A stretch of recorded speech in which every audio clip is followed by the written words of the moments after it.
Hello. അപ്പം ഇന്ന് എൻ്റെ ഒരു ഡേ മൈ ലൈഫ് വീഡിയോ കണ്ടാലോ? അപ്പം ഞാൻ എഴുന്നേറ്റിട്ട് ബെഡ്ഷീറ്റൊക്കെ മടക്കാറുണ്ട്. ഇത് ഞാൻ എന്നും ചെയ്യാറുണ്ട്. ഇതുപോലെയുള്ള ചെറിയ ചെറിയ ജോലിയൊക്കെ ചെയ്ത് എൻ്റെ അനിയത്തിയെ ഞാൻ സഹായിക്കാറുണ്ട് കേട്ടോ. അപ്പം ഞാൻ എൻ്റെ റൂമിൽ തന്നെയുള്ള ജനലിൽ എക്സസൈസ് ചെയ്യാറുണ്ട്. ഇത് ഞാൻ ഡെയിലി ചെയ്യാറുള്ളതാണ്. പിന്നെ രാവിലത്തെ എൻ്റെ കണി എന്ന് പറഞ്ഞാൽ എൻ്റെ അച്ഛൻ്റെ പ്രിയപ്പെട്ട ഓട്ടോയാണ്. രാവിലെ എഴുന്നേറ്റ് ഞാൻ കുറച്ച് നേരം വെയിൽ കൊള്ളാറുണ്ട്. അതെനിക്ക് വളരെ ഇഷ്ടമുള്ള കാര്യമാണ്. രാവിലെയുള്ള സൂര്യൻ്റെ ചൂടുവെള്ളം എന്ത് രസമാണ്. അപ്പം ഞാൻ കുളിച്ചെത്തി. മുടിയൊക്കെ ഞാൻ ഒറ്റയ്ക്ക് തുടയ്ക്കും. പിന്നെ ഞാൻ കുറച്ച് മേക്കപ്പ് ഇടാറുണ്ട്. ഇതാണ് എൻ്റെ വലിയ മേക്കപ്പ് വാച്ച്. അതിൻ്റെ റിവ്യൂ ഞാൻ പിന്നീടാം കേട്ടോ. ഇതെൻ്റെ ഒരു ഫേവറേറ്റ് കമ്മലാണ്. ഞാൻ കൂടുതൽ കൊക്കിയുള്ള കമ്മലാണ് കേട്ടോ ഉപയോഗിക്കാറുള്ളത്.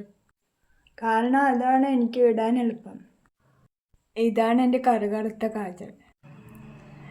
ഇതെൻ്റെ സമയത്ത് പിന്നിലാക്കും. കുളിച്ചാലും പോവില്ല, തുടച്ച് എൻ്റെ സമയം മുഴുവൻ കളയും. എന്നാലും ഞാനിതിടും. എന്താണെന്നറിയോ?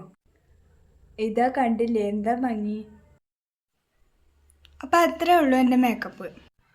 അപ്പോഴേക്കും സമയം 11 മണിയായി. ഇനി ഞാൻ ഫുഡ് കഴിക്കാൻ പോവാണ്. എന്നും ഞാൻ ഫുഡ് കഴിക്കുമ്പോൾ ഈ ഒരു ടൈം ആകാറുണ്ട്. അതുകൊണ്ട് രാവിലത്തെ ഉച്ചത്തെയും ഫുഡ് ഇതാണ്. കാരണം ഒരുപാട് തടി വെച്ചാൽ എനിക്കെന്നെ മാനേജ് ചെയ്യാൻ പറ്റില്ല.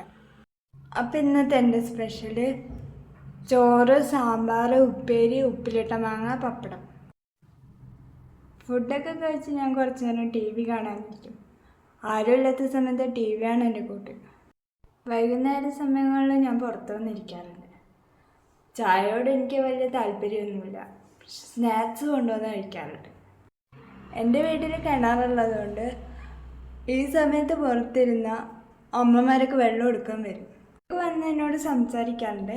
അങ്ങനെ ആ സമയങ്ങൾ കഴിയും. അങ്ങനെ സന്ധ്യയൊക്കെ കഴിഞ്ഞ് ഞാൻ കുറച്ച് പ്രാർത്ഥിക്കാറുണ്ട്.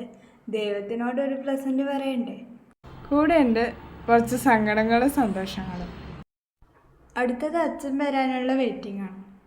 അച്ഛൻ വന്ന് അച്ഛനോട് സംസാരിച്ച് TVയും കണ്ട് ഫുഡും കഴിച്ച് അങ്ങനെ ഞാൻ ഉറങ്ങും. ഇതാണ് എൻ്റെ ഒരു ഡേ. ഇത് തന്നെയാണ് എൻ്റെ എന്നത്തെ ഡേ. Okay, by.